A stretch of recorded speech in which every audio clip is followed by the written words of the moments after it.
श्री गणेशाय नमः, श्री कृष्णाय नमः, श्री सरस्वती नमः। अब देखिए दूसरा स्कंद संपूर्ण हुआ और अब तीसरा स्कंद प्रारंभ करते हैं। तीसरे स्कंद का प्रथम अध्याय प्रारंभ होता है। आप प्रेम से मन लगाकर श्रवण कीजिए। जय गजवदन गणेश विघ्न कदन प्रद सुख सदन एक रदन समवेश मदन कदन केवर नंदन। जय श्री नंद कुमार ब्रजभूषण दूषण हरण अपनो दास निहार दया सिंधु कीजे दया। कह दिति स्कंद शुक पुनि प्रभु पद धर ध्यान कथा तृतीय स्कंद की लागे करन बखान। इस तृतीय स्कंद के 3300 अध्याय कहे परीक्षित नृपतिशो शुक्राचार्य समझाए।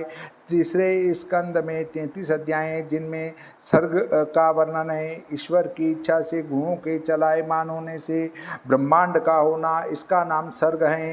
प्रथम अध्याय में क्षीण आयु बांधवों को त्याग विदुर जी जैसे घर से चले गए उनका संवाद आदि से वर्णन करते हैं। पहले भगवान का और ब्रह्मा का संवाद संक्षेप में कहा। अब फिर शिव जी की कही भागवत सुंदर विस्तार से कहते हैं। दो प्रकार से श्रीमद् भागवत के संप्रदाय की प्रवृत्ति हैं। एक संक्षेप से श्री नारायण ब्रह्मा के द्वारा और विस्तार से शेष जी सनत कुमार सांख्यायनादि द्वारा हुई। वहाँ द्वितीय स्कंद में श्री नारायण ब्रह्मा के संवाद में संक्षेप से अहमेवा समेवाग्रे इत्यादि करके चतुश्लोकी भागवत कही।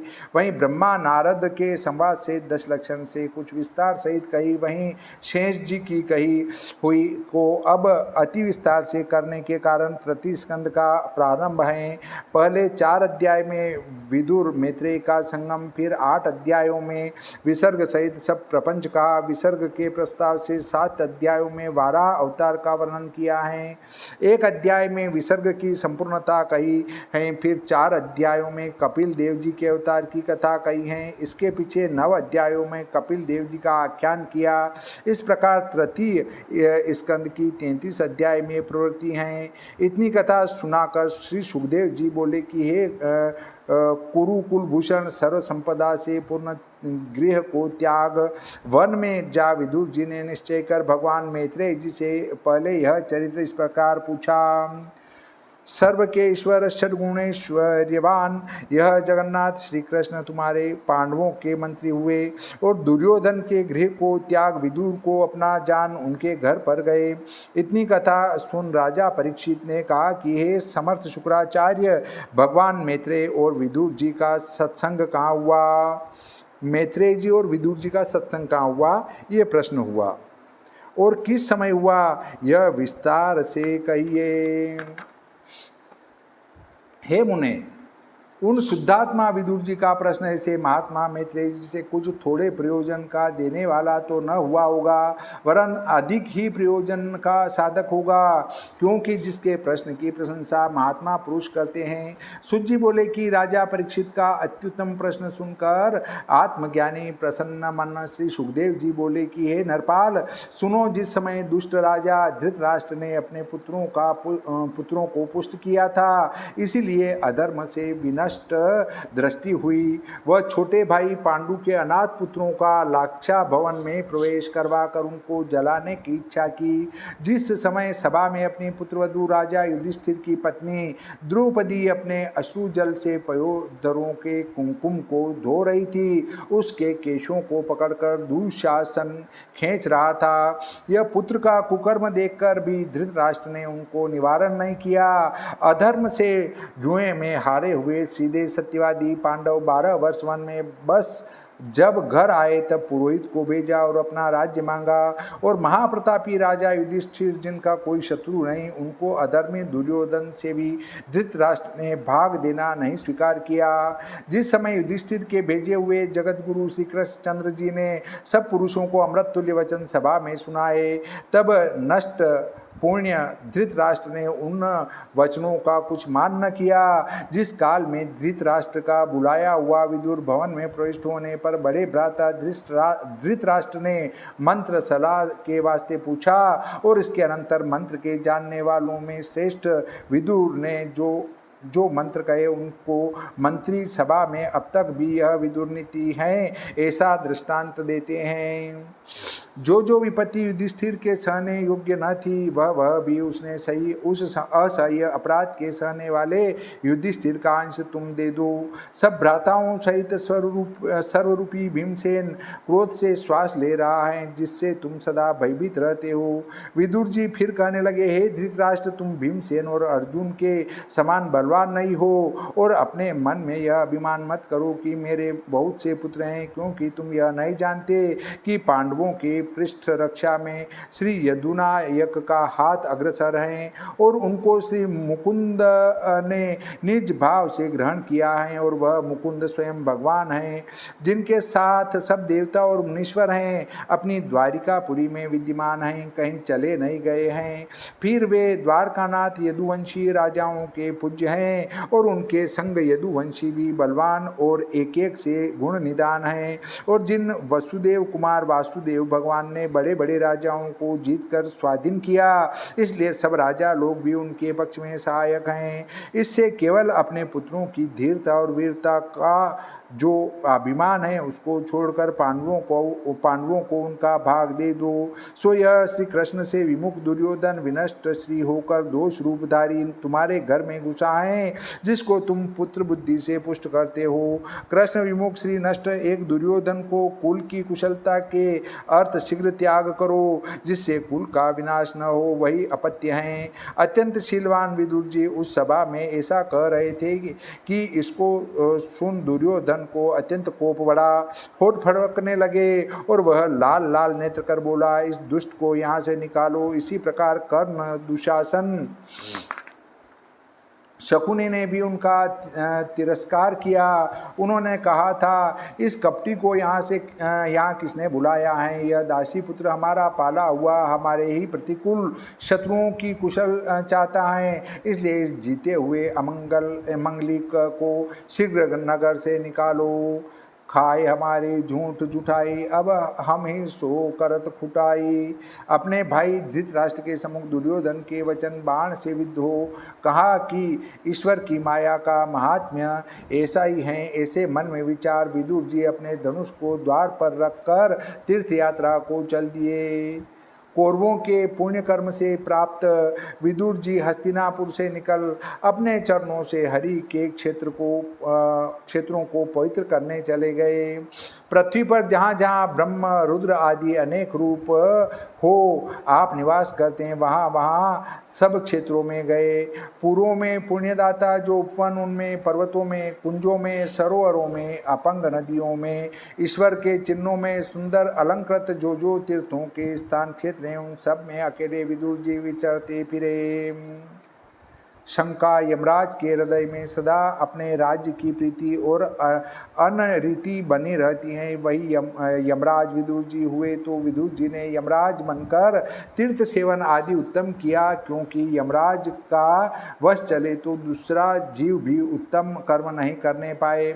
फिर विदुर ने यमराज बनकर यह शुभ कर्म क्यों किया और मनुष्य जिस योनि में जन्म लेता है उस योनि की प्रकृति महाकठिनता से छूटती है। फिर विदुर जी से यम की प्रकृति क्यों छूट गई जो तीर्थ यात्रा करने लगे? उत्तर, यह तुम्हारा वचन बहुत सत्य है कि सब प्राणियों की प्रकृति महाकठिनता से छूटती हैं, परंतु उसी महादुख से छूटने वाली प्रकृति को महात्मा पुरुषों की संगति निज प्रकृति को भी उच्च प्रकृति कर देती हैं। दुष्ट जीवों को त्रास देने वाले यमराज हैं, महात्मा पुरुषों से वह भी डरते हैं। और विदुर जी ने तो व्यास जी के अंश से जन्म लिया था, इसलिए यमराज विदुर रूप होकर कर्मों का त्याग उत्तम क्रिया करने लगे और व्यास जी महाराज की ही कृपा से विदुर जी भगवान के भक्त हुए।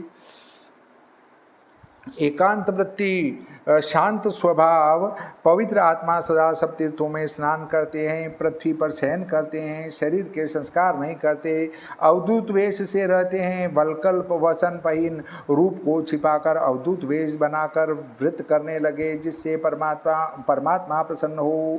इस भांति भारतवर्ष में विचरते विचरते बहुत दिन हो गए। उस समय राजा युधिष्ठिर श्री पुंडरीकाक्ष कृष्णचंद्र की सहायता से पृथ्वी पर एक छत्र राज्य करते थे।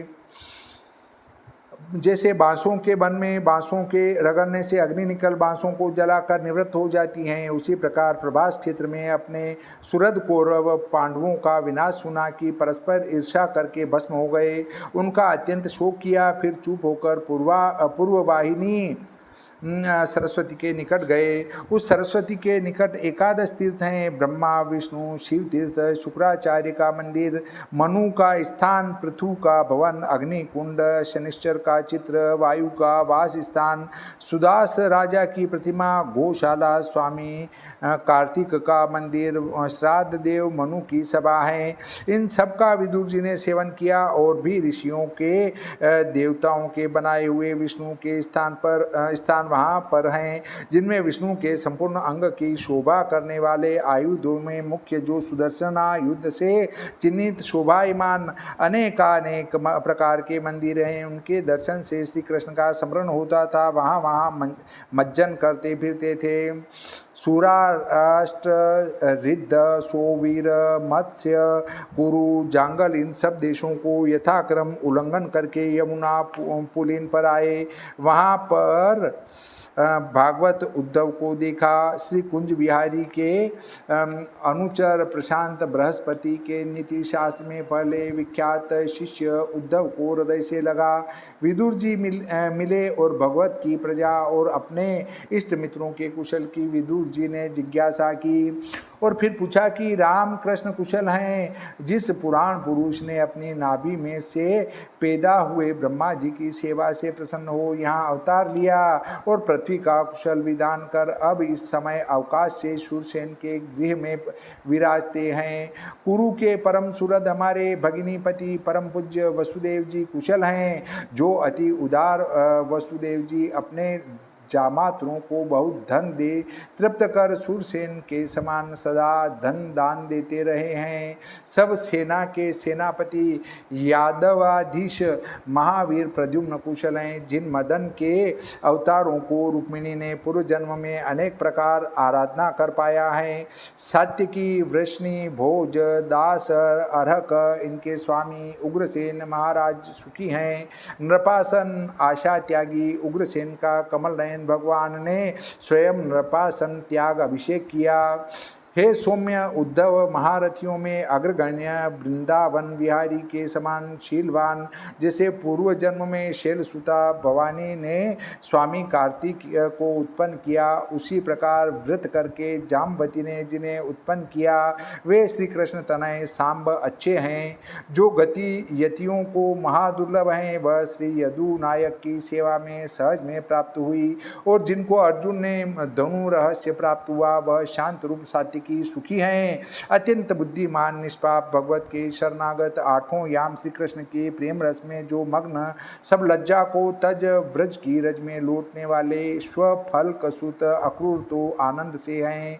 देवक नाम भोज की कन्या अदिति के समान सब जगत के स्वामी आदि ब्रह्म अविनाशी त्रिलोकीनाथ जिनके पुत्र श्री कृष्णचंद्र आनंद कंद को जिन्होंने गर्भ में इस प्रकार धारण किया जैसे वेद त्रयी यज्ञ के विस्तार को धारण करती हैं, वह देव की प्रसन्न है। आपके भगवान उपासकों की कामना के दाता अनिरुद्ध जी तो कुशल हैं, जिनको शब्द शास्त्र के कारण मनोमय अंतःकरण के चतुर्थ तत्व वेद मानते हैं। हे विद्वज्जन अपने आत्मदेव अनन्य वृत्ति से जो और भगवत परायण है वे सुखी हैं। रधिकाधिक सत्यभामा के पुत्र और चारु देशन गद आदि भगवान के पुत्र प्रसन्न हैं। अनुज श्री कृष्ण अपनी भुजाओं से धर्मावतार युधिष्ठिर धर्म के सेतु की रक्षा करते हैं, जिनकी सभा में विशेष जय की अनुवृत्ति और सम्राटपन की लक्ष्मी से दुर्योधन तपता हुआ। अपराधकारी कुरुओं में क्रोधी भीमसेन सर्प के सदृश महाघोर श्वास लेने वाला गदा ग्रहण कर विचित्र मार्गों में विचरे, जिस जिस भीमसेन के चरण की धमक धरती नहीं सहन कर सकती, वह पवन पुत्र भीमसेन प्रसन्न है। महारथी यूथपो में यशस्वी शत्रु नाशक अलक्षित, जिनके बाणों से माया से ठगे हुए भील रूप धारण किए भूतनाथ प्रसन्न हुए।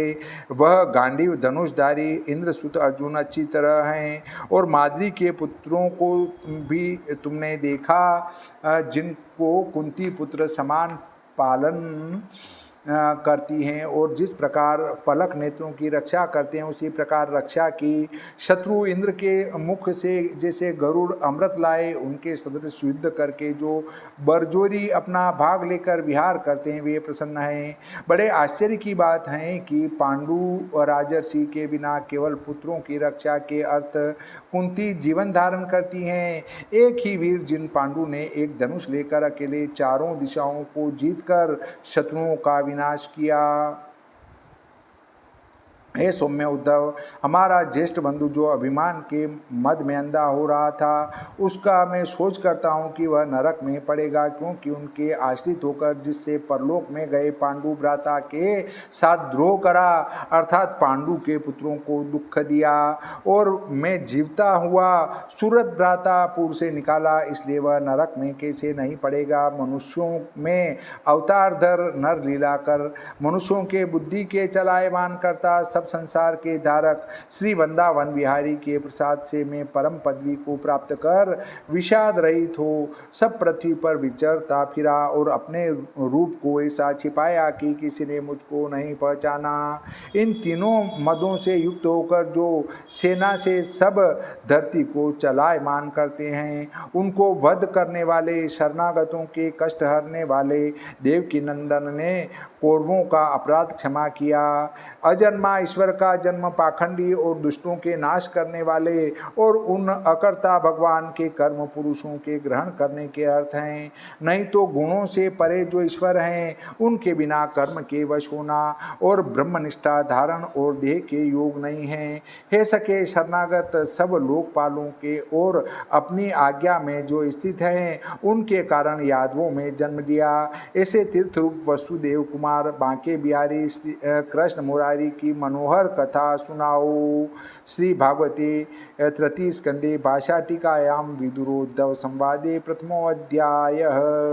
बोलिए श्री कृष्णचंद्र भगवान की जय, श्री रामचंद्र भगवान की जय, बजरंग बली की जय, गणपति जी महाराज की जय, श्री सरस्वती मैया की जय।